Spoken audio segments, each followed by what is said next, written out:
हमने तो सोचा था कि उम्र के इस हिस्से में आपकी तबीयत में शायद कुछ पुख्तगी आ गई होगी, आप दूसरी बार इतने बड़े मनसब पर फायज हुए, किसी हद तक तो संजीदगी का मुजाहरा करें। मुस्तकिल आईनी इस्तिस्ना ले लिया आपने, बड़ा आपने मार्का मारा हुआ। आप तो आज भी वही हरकतें कर रहे हैं जो आप पटारो कैडेट कॉलेज में किया करते थे, जहां आपने बतौर स्टूडेंट अपने 3 दीगर साथियों के साथ मिलकर पटारो कॉलेज के रिकॉर्ड में टेम्परिंग की कोशिश की थी। सारा कोई रिकॉर्ड का हिस्सा है, जिसकी वजह से जनाब मोहतरम को कॉलेज से निकाल दिया गया था। यानी रिकॉर्ड में टेम्परिंग की आदत आपकी पुरानी है। कुछ बड़े हो जाए जरदारी साहब।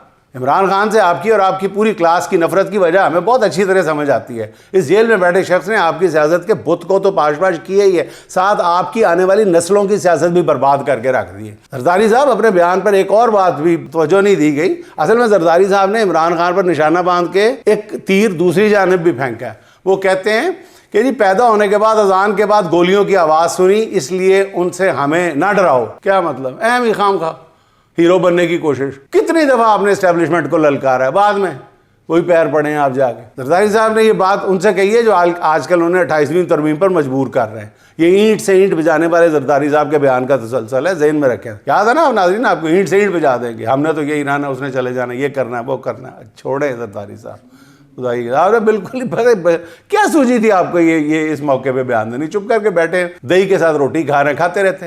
तो बयान देने के बाद मर्द हुर मुल्क से फरार हो गए थे ना आप, तो 2.5 साल तक माफिया मांगने के बाद आपकी वापसी मुमकिन हो सकी थी। अलबत्ता इस बार गोलियों वाले बयान देकर उन्होंने अपनी इजाफी काबिलियत बताई है कि मैं आप लोगों के लिए इमरान खान के साथ लड़ने का भी हौसला रखता हूँ, इसलिए मुझ पर ज़्यादा दबाव ना डालें।